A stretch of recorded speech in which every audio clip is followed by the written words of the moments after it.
자, 일단 우리가 반갑습니다. 이 영상을 보는 2반과 4반 여러분 반가워요. 예.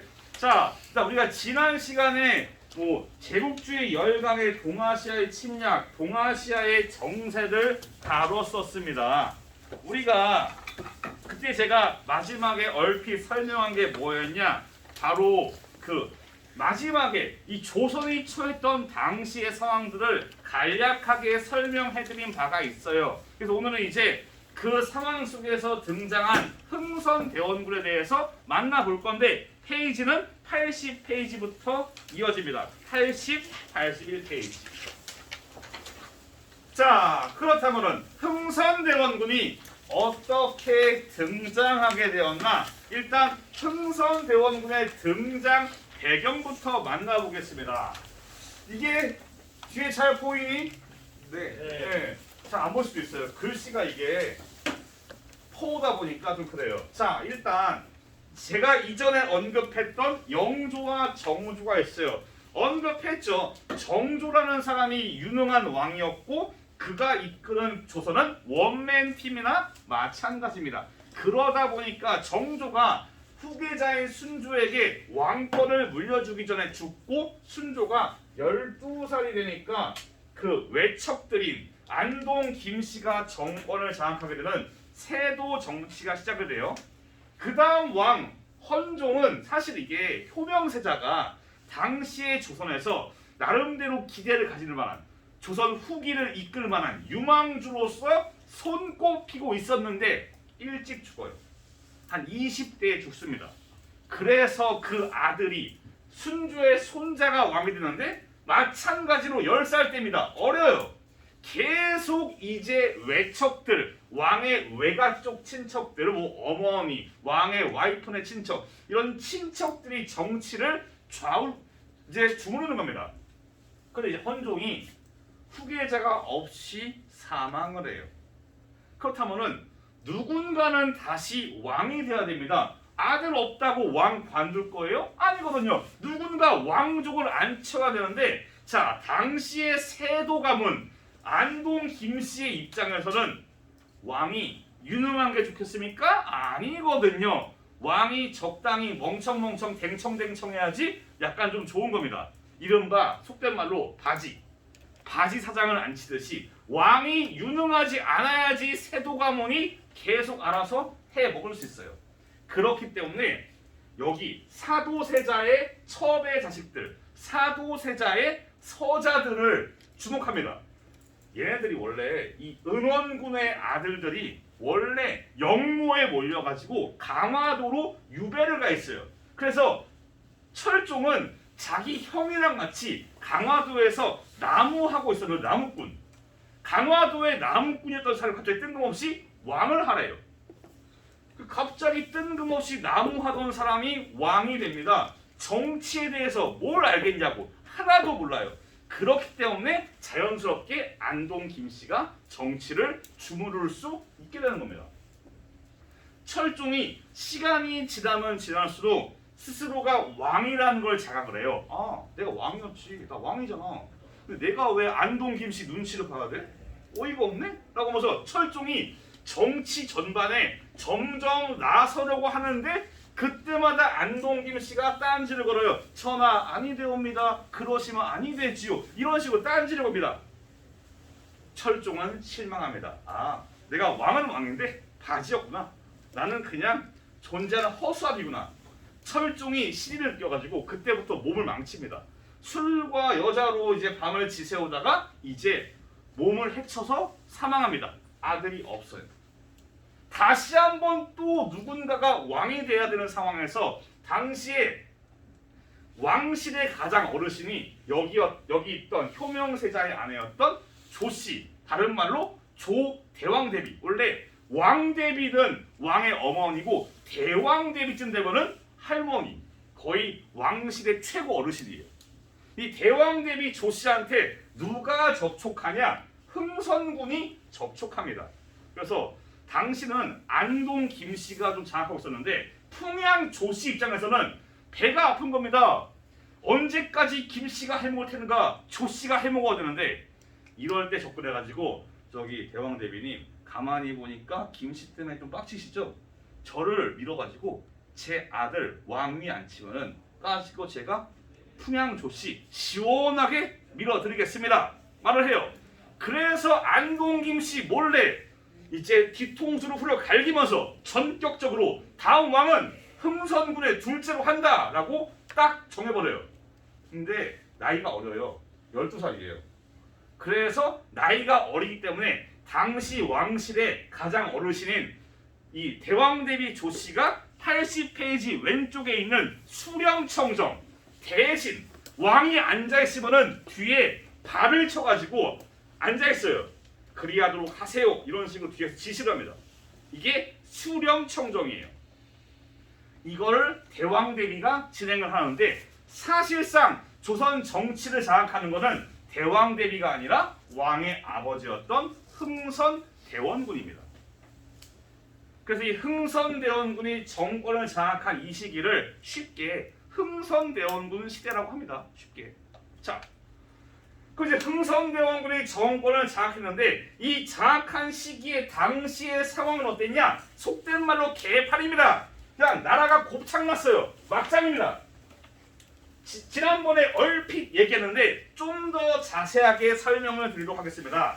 일단 세도 정치 시기에 안동김씨, 풍양조씨 이 세도 가문이 3대 60년을 장악하는데 개판이에요. 자, 원래 관리의 선출, 국가시험은 항상 국가에서 주관하는 모든 시험은 뭐가 원칙이냐? 공정성과 깔끔함 그런 겁니다. 클린해야 돼요.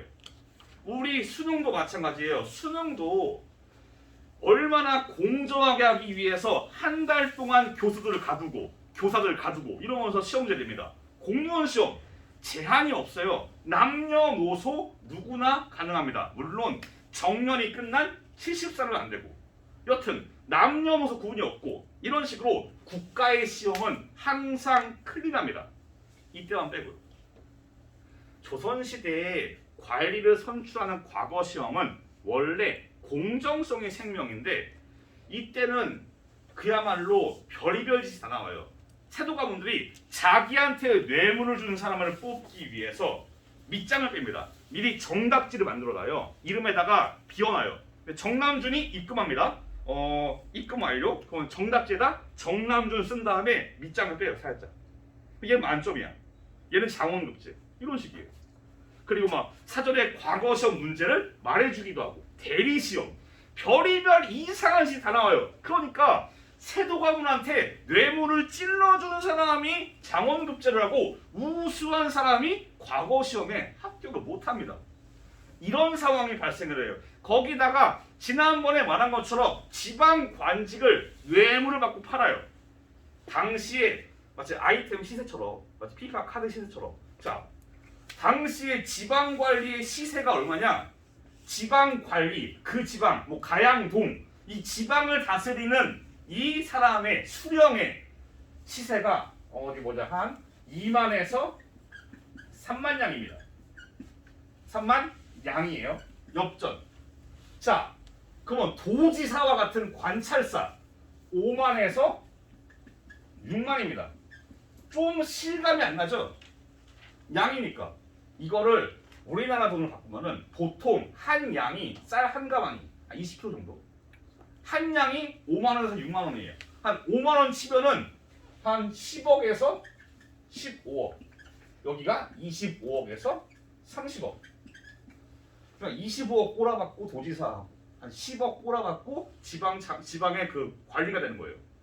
이렇게 돈을 꼬라박았으면 그때 말씀드린 것처럼 돈을 꼬라박았으면 남겨 먹어야죠. 10억을 꼬라박았으면 15억을 벌어야지 그 다음 뇌물을 주고서 다음 단계로 올라가는 겁니다. 뇌물이 뇌물을 낳고 자연스럽게 뇌물을 바친 지방관리는 자기 지역의 백성들을 쥐어짜게 되는 겁니다. 그러면서 삼정의 문란이 발생합니다. 삼정의 문란은 세 가지가 맛이 가는 겁니다. 자, 봅시다. 먼저 전정. 자, 전정에서 정이 뭐겠습니까? 밭, 그렇죠. 토지. 전정은 즉 토지의 문제예요. 예를 들어 봅시다. 자, 상식적으로 토지에 대한 세금을 내려면은 그 토지는 뭘 해야 되냐? 그 토지에서 경작을 지어야 돼요. 농사를 지어야 당연히 세금을 냅니다. 그건 당연한 이치예요. 근데 자, 여러분들이 4교시에 밟고 왔던 그 체육, 그 운동장, 우리의 동양고등학교 운동장, 여기에서 농사 될까요? 안 해봐서 모르지만은 이건 빼박캔트 안 됩니다. 여기에서 벼농사 더 안 돼요. 불가능해요. 근데 관리가 와서 딱 봅니다. 야, 동양고의 필드에 야 벼가 가득하구나 이러면서 야 세금 내라. 황무지에 세금을 때립니다. 이게 전정의 문란의 대표 사례예요. 또는 힘이 센 사람들, 돈 많은 사람들이 뇌물을 바쳐가지고 자기의 토지를 세금이 카운팅되지 않게 슬쩍 빼버립니다. 이러면서 세금을 내지 않아요. 개꿀. 이러니까 나라 재정은 개판. 이게 전정의 문란이에요. 다음 군정. 군정에서의 군은 딱히 묻지 않아도 알 거예요. 군사 관련이겠죠. 자, 조선시대의 군대는 직업군인이에요. 후기에는. 그렇기 때문에 직업군인들의 훈련비 같은 것들을 누가 내냐? 직업군인이 아닌 백성들, 일반 농민들이 사람 한 명당 옷감 한 필씩 세금을 내요. 이 세금을 모아서 나라의 국방비로 쓰는 겁니다. 이 세금의 대상은 16세부터 59세의 사지 멀쩡한 정상적인 남자라고 해서 정남, 정남이랍니다. 이들이 주로 이 군포, 1인당 내는 군포를 내는 대상자인데 군정이 어떻게 맛이 가냐? 이런 겁니다. 자, 예를 들면 저희 아버지가 돌아가셨어요. 그래서 저희 아버지는 이제 당연히 돌아가셨으니까 병역의 의미가 없어요. 편지가 옵니다. 정남준 씨, 당신 아버지 민방위 훈련 대상자입니다. 나오세요. 죽은 사람한테 군포를 때려요. 이미 시체인데. 완전 말도 안 되는 겁니다. 거기에 제가 아들이 3살이에요. 근데 편지가 옵니다. 정남준 씨, 당신 아들 현역 입영 대상자입니다. 3살한테 때려요. 갓난아기 시체한테 군포를 때립니다. 더 나아가서 동네 강아지, 요강, 벼루, 항아리 등등을 때립니다. 여러분이 들고 있는 그 펜이 군대를 가요? 안 가거든요. 펜한테 세금을 때린 겁니다. 어이가 없는 상황이에요. 자, 이거보다 더 심한 게 당시의 사람들이 정말 치를 떤 게 뭐냐? 환곡입니다. 환곡은 원래 나쁜 제도가 아니에요. 복지예요, 복지. 여러분들이 중학교 때 배웠겠지만은 기억이 안 날 겁니다. 고구려 시대에 봄에 곡식을 꿔주고 가을에 곡식을 받는 제도가 있었는데 그게 뭐냐면 진대법이에요. 그런 식으로 우리나라에 존재했던 모든 왕조들이, 어지간한 모든 왕조들은 봄에 농민들 곡식 없을 때 곡식을 꿔주고 가을에 받는 그런 복지가 항상 있었습니다. 조선도 마찬가지예요. 그게 환곡이에요. 환곡은 지방 관리가 곡식을 봄철에 꿔주고 가을에 받는 겁니다. 상당히 아름다운 제도인데 인간의 창의력은 이런 아름다운 것도 범죄로 이끕니다. 지방 관리들이 이거를 주목했어요. 자, 그래서 이런 겁니다. 예를 들어서 자, 여기다가 이름만 할 수 없으니까 자, 내가 이 친구한테 곡식을 꿔주려고 그래요. 근데 이 친구는 집에 돈이 많아. 곡식이 겁나게 많아요. 열나 많아. 그래서 1천석 이상이에요. 원체 많아. 한 3만석, 4만석 이럽니다. 내가 가가지고 야, 너 곡식 꿔가라 이러면 겁니다. 지방관리가 얘한테 가가지고 곡식을 뿌려요. 얘는 곡식을 꿀 이유가 1도 없어요. 원체 많으니까 저 관리님 저 돈 꿀 필요 없습니다. 안 꿔도 돼요. 그래.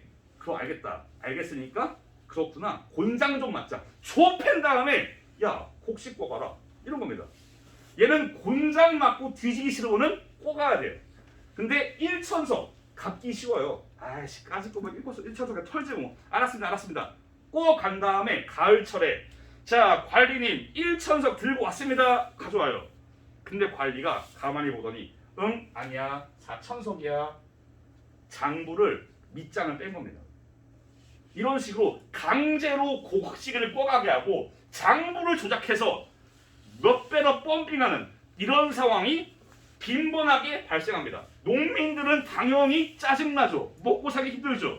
농민들이 그래서 이래 뒤지나 저래 뒤지나 까짓 것만 죽창 들고 니도 한 방 나도 한 방 가자. 이렇게 농민 봉기가 전국적으로 발생하면서 나라가 망하기 직전입니다. 오죽하면은 이 시기 1864년에 봉기가 전국적으로 발생하는데 이때는 그 천하의 안동 김씨가 야 우리 토지 개혁할까? 그 정도예요.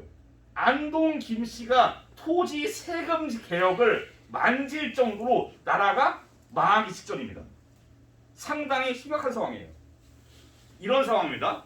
내부적으로 이렇게 나라가 곱창이 나는데 거기에 대외적으로도 슬슬 문제가 생깁니다.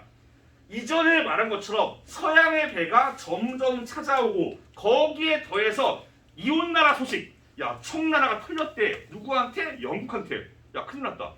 우리도 죽는 거 아니야? 위기의식이 막 생겨요. 거기에다가 2차 아편 전쟁의 결과 체결된 베이징 조약으로 인해서 어떤 일이 벌어지냐? 이걸로 인해서 러시아가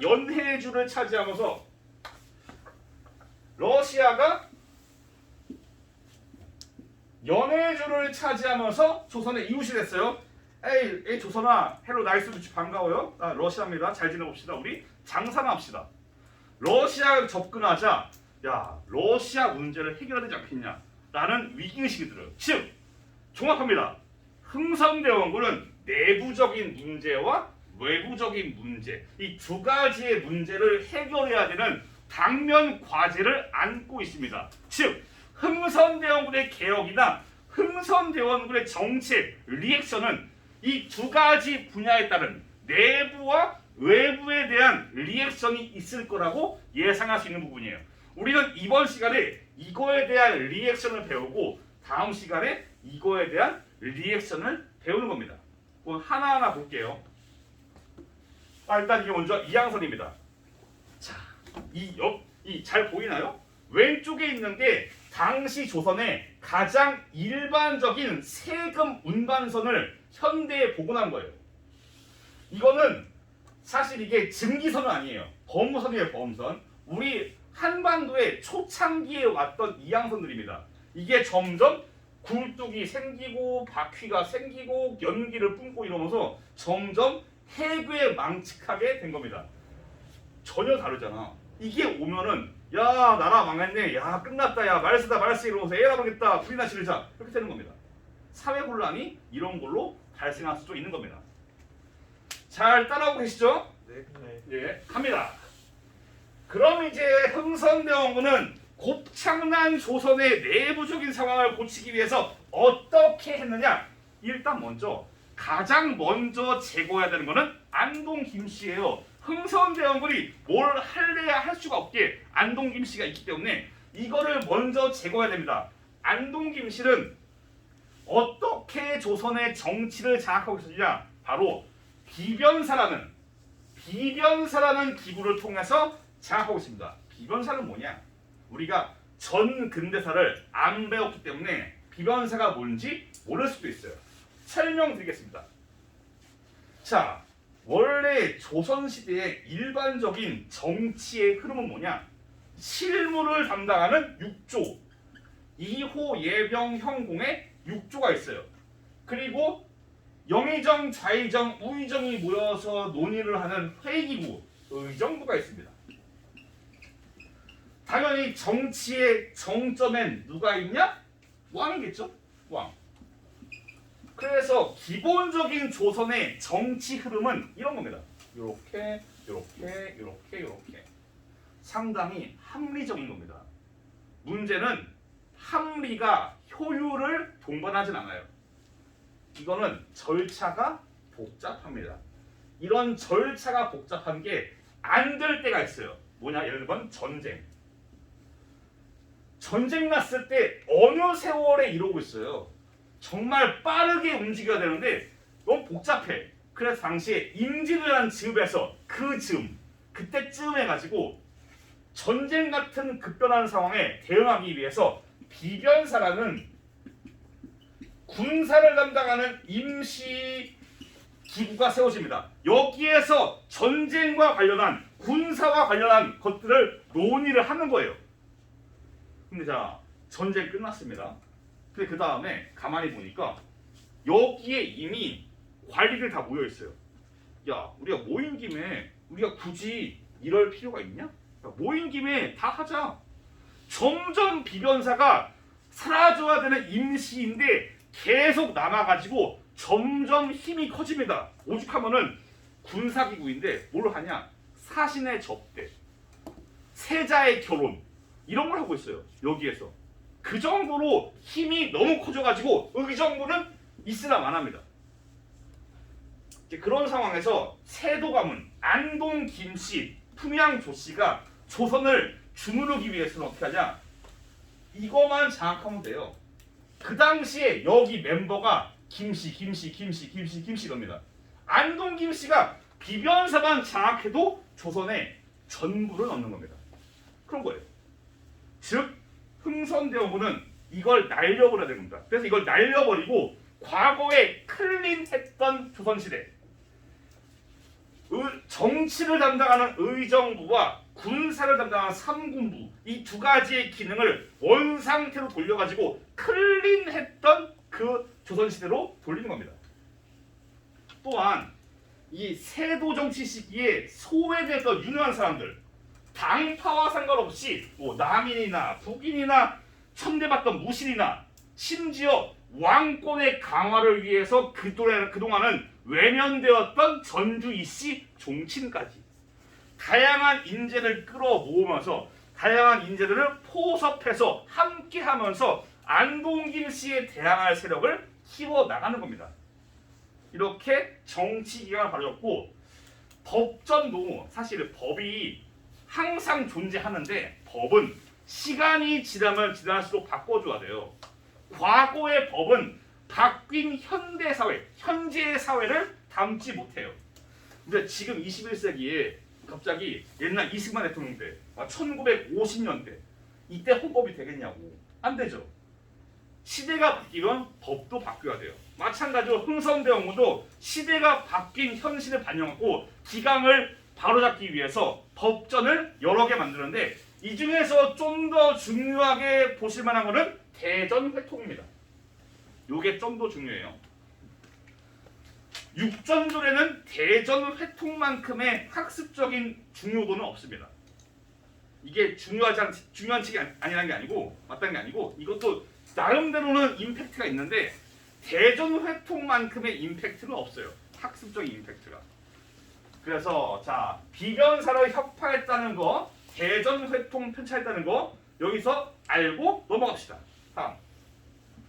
자 흥선대원군은 조선의 왕권에 아주 큰 관심이 있어요. 자기 아들 내미가 왕권을 가지고 있는데 이게 약하면 안 되니까. 가만히 보니까 조선시대 이 시대 흥선대원군 시대 초창기의 문제가 뭐냐?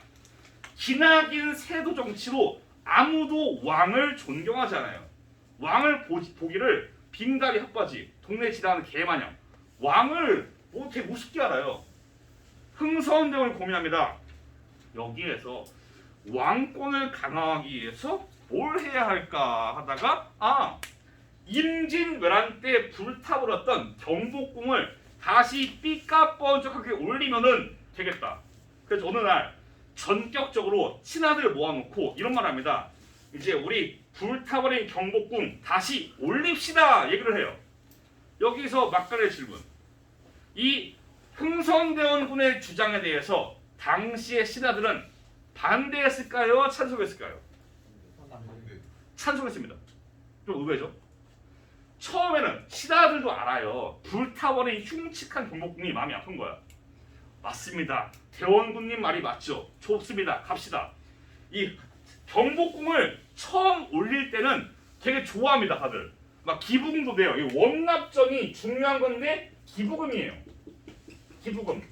양반들, 왕족들 가리지 않고 다 기부금을 내요. 무난하게 기부금 걷어가지고 경복궁 공사가 1년 만에 거의 마무리예요. 뚝딱뚝딱 잘 짓습니다. 그래서 1년 만에 공정률이 98%. 야, 신난다. 근데 갑자기 불탑니다. 화재가 나서 제로. 완전히 싹 타요. 심지어 뭐 하나도 남은 것 타요. 다 탑니다. 그냥 제로예요, 제로.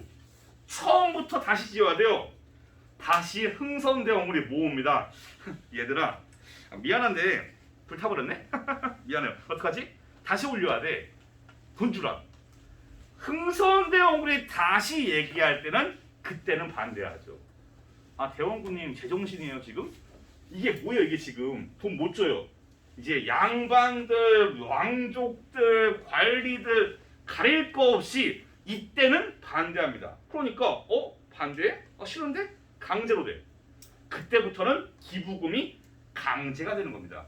우리가 아는 그 경복궁 중건이 이렇게 되는 거예요. 처음에 찬송했어요. 나중에 아니야. 근데 해도 안 됩니다. 돈이 모자라. 이미 돈을 넣을 만큼 넣었어요. 안 되니까 야 돈이 없네? 어떡하지? 돈을 만들자. 참 창의적입니다. 돈이 없으면 만들면 되지 뭐. 그것도 고액 화폐요. 넘어갔네. 미안합니다. 당백전을 막 찍어내요. 당백전은 여러분들 일당백 들어봤죠?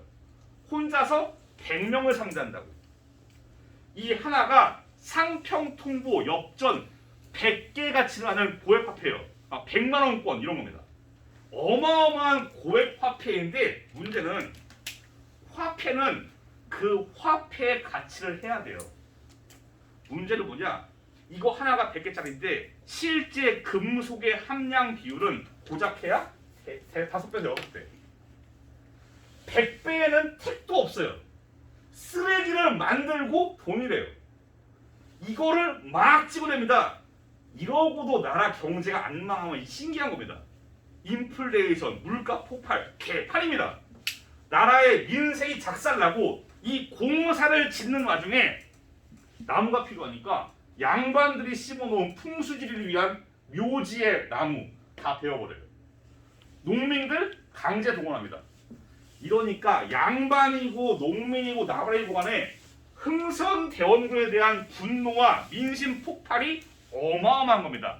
기껏 개혁 잘 해놓고 이걸로 한 방에 푹 가는 겁니다. 이게 경복궁 중건 사업. 당연하지만은 경복궁 중건을 누가 했는지는 알아야 되는 거죠. 흥선대원군 시대에. 그리고 원납전과 장백전 중요하니까 알아두시기 바랍니다. 기부금, 고액화폐 넘어갈게요.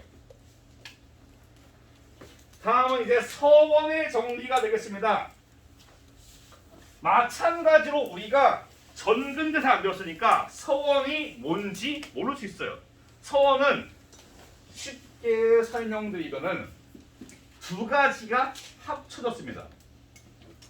유학자들, 막 정몽주라던가 아니면 무슨 뭐 이황, 이, 맹자, 공자 이런 이름난 유학자들을 모시는 제사의 기능도예요. 동시에 여기에서 유생들이 모여서 교육하는 교육의 기능도 합니다. 두 가지가 콜라보예요. 자, 세상에 공부한다고 뭐라고 하는 사람은 없습니다. 정부도 마찬가지예요. 양반들이 모여서 공부한다는데 싫지 않아요. 그래 해라 막 장려를 해요. 오히려 정부는 이 유생들이 서원에 모여서 공부를 할 때 안정적으로 공부하도록 막 지원을 해줍니다. 막 일단 먼저 사익이라 그래서 현판, 막 동양서원 마치 우리 학교 정문의 현판처럼 이거를 왕이 써가지고 줍니다. 국가가 인정한 그런 거예요. 마치 그 TV에 나온 맛집 그런 것처럼 인정해 주는 겁니다. 또한 이렇게 서원들은 혜택이 있어요. 면세, 여기 있죠 면세. 세금을 내지 않아요. 거기다가 여기에 속하면은 노동력 징발이 되지 않습니다. 그러니까 어떠한 국가로부터의 재정 부담이 없어요. 서원에 속하면은 개꿀입니다. 근데 이게 시간이 지날수록 서원이 많아집니다. 서원이 많으면 많을수록 나라에는 도움이 1도 안 돼요. 왜냐면은 세금을 안 내. 그러면은 돈이 없어요. 돈이 안 들어와 그만큼. 서원이 많으면 많은 만큼 세금이 덜 들어옵니다. 좋을 게 없어요. 게다가 얘들이 모여서 깽판지를 칩니다. 당시의 서원이 어떻게 문제가 됐냐? 자, 사료입니다. 잘 보이려면 모르겠어요. 서원의 폐단에 대한 사료 두 가지입니다. 첫 번째, 자, 서원의 설치는 일이 아름답지 않은 것은 아니다. 즉, 설치는 좋은 거예요. 교육이니까 좋은 건데 문제는 폐단이 생긴다. 점점 서원이 많아지면서 한 마을에 서원이 대여섯 개. 너무 많잖아요. 쓸데없이. 거기다가 얘들이 모여서 싸우고 노동력의 변화는 소홀이 되었다. 모여서 이렇게 깽판지를 치고 더 나아가서 자, 아까 서원 제사를 해요. 제사는 뭐가 필요하냐? 제사에 들어가는 비용이 필요합니다. 이 비용을 여기 보시면은 자, 서원의 제사에 필요한 돈을 바치도록 한대요. 평민들에게 문서를 써요. 야 내라, 야 내라 이런 식으로 강제로 서원이 자기 제사 비용을 백성한테 삥을 뜯어요. 백성들은 세도정치 시기에 관리가 삥 뜯고 서원이 삥 뜯고 힘든 게 곱하기 2입니다. 미치겠는 거예요. 이 당시 상황입니다. 이거를 흥선대원군이 두고 볼 리가 없죠. 전격적으로 흥선대원군이 서원을 날려버립니다. 다 200개 넘으면 다 날려버리고 47개 빼고 다 날려버려요. 그러니까 양반들이 막 항의하니까 이런 말을 해요. 백성에게 해를 끼치면은 공자가 살아도 용서하지 않겠다 라고 하면서 그분이 진짜 이 흥선대원군이 이건 있어요. 곤조 딱 이 자기의 그 진짜 딱 그 근성 밀어붙이는 건 장난 아닙니다. 그냥 다 밀어버려요. 그러니까 농민들 환영합니다. 야 신난다 서원 밀린다. 양반들은 부글부글 끓어요. 양반들의 불만이 쌓이고 쌓여서 나중에 최익현이 상소문을 써가지고 흥선대원군을 끌어내립니다. 이거는 나중에 설명드릴 거예요. 자, 여튼 서원의 정리, 서원을 흥선대원군이 정리했다는 거 학습 포인트입니다. 아셔야 돼요. 다음. 자, 다음 이제 마지막쯤이겠네요. 페이지는 81페이지 아래쪽이겠네요. 세금제도 같은 개혁. 자, 삼종의 문란을 해결하는 게 가장 민생 안정에 필요합니다. 그래서 전정, 군정, 환곡을 하나 해결해 나가는 겁니다. 먼저 전정. 이제 힘이 센 사람들이 자기의 토지를 은근슬쩍 숨기는 걸 막기 위해서 토지 조사입니다. 양전 사업은 다른 말로 토지 조사예요. 이 땅의 주인이 누구인가를 밝혀야지 그 주인한테 세금을 매기겠죠. 세금을 매기면은 나라의 재정이 좋으니까. 그래서 공정한 세금 책정을 위해서 양전 사업을 실시합니다. 다음, 군정의 문제를 해결하기 위해서 호포제를 실시합니다. 호포제는 뭐냐? 원래 군포는 인당이에요. 사람 한 명당 하나씩 내는 거였어요. 근데 이제 이거를 뭐로 바꾸냐? 호포제에서 호는 뭘 의미하냐? 가구예요, 가구. 집당 하나. 이런 식으로 바꿔요. 그리고 이제 집당 하나에다가 추가로 양반도 냅니다. 첫 번째 호별징수, 두 번째 양반도 낸다는 거. 당연히 양반이 좋아할 리가 없겠죠. 양반들이 가장 싫어하는 두 가지, 바로 서원의 정리와 호포제인 겁니다. 세금을 좋아하는 사람은 아무도 없어요.